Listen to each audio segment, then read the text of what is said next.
On va passer au deuxième sujet puisque on vous parlait hier de l'ex-boxeur Christophe Détinger, soupçonné d'avoir agressé 2 gendarmes. Alors on dit soupçonné d'avoir agressé 2 gendarmes à Paris lors de la manifestation des Gilets jaunes le samedi 5 janvier. Une cagnotte de soutien avait été créée dès lundi afin de lui venir en aide hier et on a rencontré un très gros succès puisqu'il y a eu plus de 120 000 € en quelques heures. Sauf que ce mardi, 130 d'ailleurs, Litchi, la plateforme en ligne de collecte de dons, a annoncé qu'elle clôturait la cagnotte. Regardez, on vous a résumé l'histoire. Vous allez nous dire si vous êtes d'accord avec la décision de Litchi parce qu'au départ, ils disaient en fait qu'ils doivent accueillir toutes les cagnottes.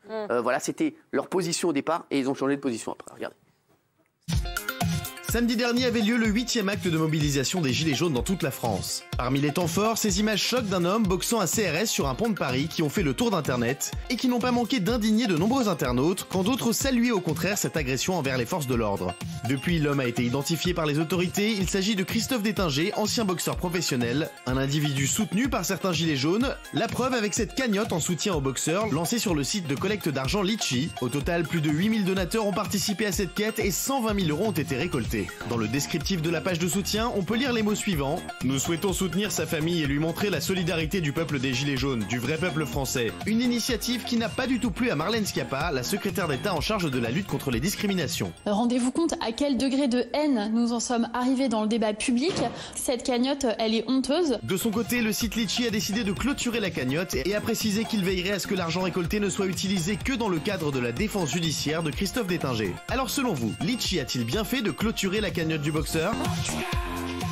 Alors, je voudrais avoir l'avis de Yves Lefebvre. Vous êtes secrétaire général de l'unité police FO. Vous, pour vous, bien sûr, vous pensez que oui.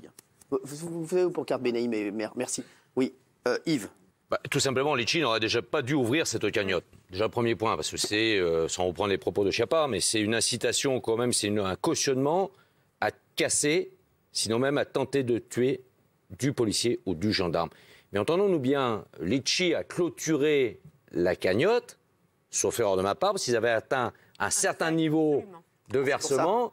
Et il est d'ailleurs prévu, il y a une déclinaison d'un communiqué de presse ce soir de Litchi qui dit on va reverser la somme. Et si toute la somme n'est pas utilisée pour payer les frais d'avocat de celui qu'on appelle communément le boxeur, eh ben les donateurs seront, je dirais, remboursés de leurs dons. Parce que chaque don est identifié. Non, c'est proprement parler scandaleux. C'est une honte, c'est une honte. On cautionne aujourd'hui, dans un état de droit comme le nôtre, on cautionne à travers ça le fait qu'aujourd'hui, on puisse frapper un flic et qui plus est un flic à terre. Alors, bien sûr, on ne le cautionne pas du tout. Non, non, mais et la plupart des téléspectateurs ne le cautionnent pas. Qu'est-ce que vous pensez, selon vous, du commandant qui a boxé le gilet jaune? Commandant Andrieux, il y a une enquête en cours. Il y a une enquête en cours. Il y a une enquête en cours aussi pour le boxeur? Oui, non, mais tout à fait. Mais pour le moment, je n'ai pas dit. Le boxeur, sauf à dire que le boxeur lui a reconnu les faits à travers ses vidéos. C'est ça, oui, bien sûr. Il a dit voilà, j'ai frappé, j'étais pseudo-agressé avant, j'ai eu marre de prendre du gaz lacrymogène et j'ai frappé. Il dit bien, j'ai frappé. Non, voilà, on ne le cautionne pas du tout, ça aussi. Mais là, mine de rien, il faut une enquête aussi. Je ne prétends pas vous le cautionner, bien évidemment. Surtout pas vous. Et en l'occurrence, Andrieux, le commandant Andrieux, le commandant divisionnaire Andrieux, il y a une enquête en cours de l'IGPN suite à saisine du préfet du Var. Et l'enquête déterminera effectivement si dans un premier temps, il y a des violences légitimes, parce que la police a le droit de la violence légitime, on est bien d'accord, par délégation de l'État, ou si ce sont des violences illégitimes, et auquel cas il sera bien évidemment sanctionné et voire même condamné par une juridiction compétente. D'accord. Alors, c'est aussi simple que ça. Jean-Claude, vous êtes gilet jaune. Voilà, Jean-Claude, c'est un garçon, voilà, c'est un amour de mec. Voilà. Vous, quand vous avez vu les images de ce garçon qu'on surnomme le boxeur, qu'est-ce que vous vous êtes dit? Alors, il y a 2 vidéos. Oui. Il y a la vidéo où on le voit, la deuxième vidéo où on voit un gendarme qui frappe une gilet jaune à coups de matraque, où il arrive par derrière, il prend le gendarme, il lui fait une balayette, et là, en fait, il a ce mat de pas mal de coups. Oui, ça, donc là, je cautionne. Celui qui a eu 15 jours d'ITT d'ailleurs. Oui, mais là, je cautionne parce que le gendarme, la gilet jaune, elle n'avait rien fait. Il est arrivé, il y est allé à coups de matraque. Donc là, je cautionne. Maintenant, bon, de cautionner sur le pont, là, je ne cautionne pas. Mais la deuxième vidéo, je la cautionne. Maintenant, la cagnotte, bien évidemment que je la cautionne. Alors, vous dites que vous êtes scandalisé par la fermeture de la cagnotte. Je suis alors dans la mesure où on va continuer. dans la mesure où la somme a été atteinte. Bon, je pense que vu l'avocat qui va avoir, c'est vrai que 130 000 €, c'est quand même assez énorme. Un bon avocat quand même. Voilà, donc je pense que. Mais vous étiez pour cette cagnotte, c'est ça? Moi, j'étais pour cette cagnotte. Pourquoi? C'est normal qu'il ait un avocat pour pouvoir se défendre. Je vous donne un exemple. On prend l'exemple du commandant Andrieux. Lui, par contre, apparemment, personne s'offusque qu'il vienne frapper des gens. Même devant les caméras, et au contraire, il va avoir la Légion d'honneur. Donc c'est quelque chose. C'était prévu avant. C'était prévu. Il a déjà.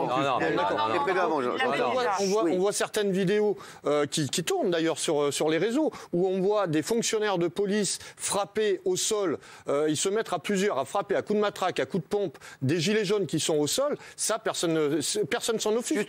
Quand on voit la violence, quand ils tirent au niveau du visage avec les flashballs, ça, personne s'en offusque. Apparemment, c'est normal, puisque l'État a le droit de riposter. Mon Jean-Claude, juste, toi, tu cautionnes la cagnotte Litchi parce que tu te dis il a le droit d'être défendu. Il a le droit d'être défendu, tout à fait. Comme n'importe quel gilet jaune. Qu'est-ce que vous répondez à ce que dit Jean-Claude? Parce qu'il y a plein de personnes aussi, des gilets jaunes, qui pensent comme lui et qui ont décidé de soutenir le boxeur. Voilà, oui. Alors, Gilles. J'entends ce que dit Jean-Claude, mais je suis en parfait désaccord. Parce que cette cagnotte-là, c'est pas une somme pour qu'il se défende. Tout homme a le droit d'être défendu. C'est devenu un symbole. Et effectivement, elle a pris le symbole de « on donne de l'argent à quelqu'un qui a tapé un représentant des forces de l'ordre dans l'exercice de son boulot ». Et ça passe pas. Moi, je pense que vous auriez dû vous désolidariser de cette action et de cette cagnotte. C'est une fausse bonne idée. Ça va se retourner contre les gilets jaunes, de mon point de vue. Yves Lefebvre. Oui, c'est scandaleux. Enfin, les propos de monsieur, de Jean-Claude, proprement parler, scandaleux. Ne vous étonnez pas, à un moment donné, que votre mouvement en soit complètement décrédibilisé. Vous perdez toute notion aujourd'hui du revendicatif sain, naturel, légitime que vous aviez au départ. Aujourd'hui, vous êtes parti non pas sur une fronde contre le gouvernement. Aujourd'hui, votre angle d'attaque, ce sont les forces de l'ordre. Ah non, je vous ai dit, monsieur, que le commandant divisionnaire Andrieux, s'il a commis des fautes, que l'enquête déterminera. Peut-être qu'il n'en a pas commis, peut-être qu'il en a commis. L'enquête le déterminera. Il sera sanctionné et voire même, bien évidemment, condamné. Là, vous appelez ce que vous appelez là, monsieur. Vous me rappelez les propos de Jean-Luc Mélenchon qui dit c'est un punchilla entre hommes, un corps à corps. Vos propos, monsieur, je vous le dis, malgré les propos, je dirais, consensuels qu'on a pu avoir dans les coulisses, vos propos-là sont quasiment appel à des actes criminels. Ce que vous dites là, c'est scandaleux, monsieur. Scandaleux. Attendez, alors, 2 petites minutes, il y a le patron de la chaîne qui m'appelle pendant l'émission, donc je ne sais pas ce qu'il a. Je vois s'il veut me rappeler. Franck Capieto, apparemment, peut-être une urgence, donc je vous dirai. Jean-Claude, qu'est-ce que vous avez à répondre? Alors, c'est pas un appel. Alors, loin de là, je ne mets pas. Jean-Claude, c'est vraiment un non violent. Lui, il est là pour sa cause depuis je ne mets pas du tout tous les fonctionnaires de police dans le même sac. Maintenant, quand vous voyez ce qui s'est passé hier avec la marche des femmes gilets jaunes, vous trouvez normal qu'elles soient nassées, qu'elles soient obligées d'uriner. Non, mais justement. Et que pour certaines, on les mette dans une rue et que certains fonctionnaires de police les sont tabassés. Parce que là, il y a des plaintes contre la police qui sont déposées par maître William Bourdon, justement à l'encontre de la police. Jean-Claude, j'aimerais vraiment qu'on reste sur cette histoire de cagnotte Litchi. Vous comprenez pas qu'on puisse arrêter cette cagnotte, c'est ce que vous dites? La cagnotte, elle a atteint 130 000 €. Non, mais sinon, vous êtes complètement solidaire du boxeur, en fait, alors.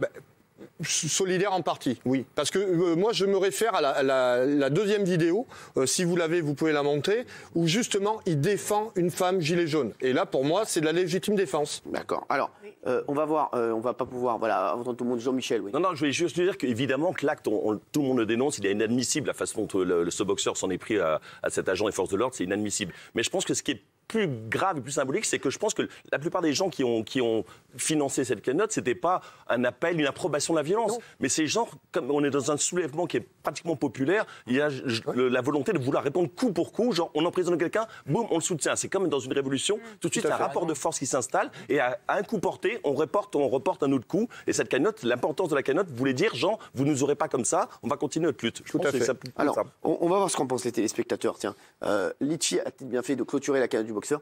Eh ben, oui à 59%, non à 41%. C'est pas écrasant pour le oui. C'est pas écrasant pour le oui. Ouais. Donc je dis, il y a beaucoup de gens aussi qui pensent comme Jean-Claude. Je voudrais vous remercier Jean-Claude d'être venu nous voir et Yves d'avoir défendu vos points de vue. Merci Yves Lefebvre et merci mon Jean-Claude. Merci beaucoup.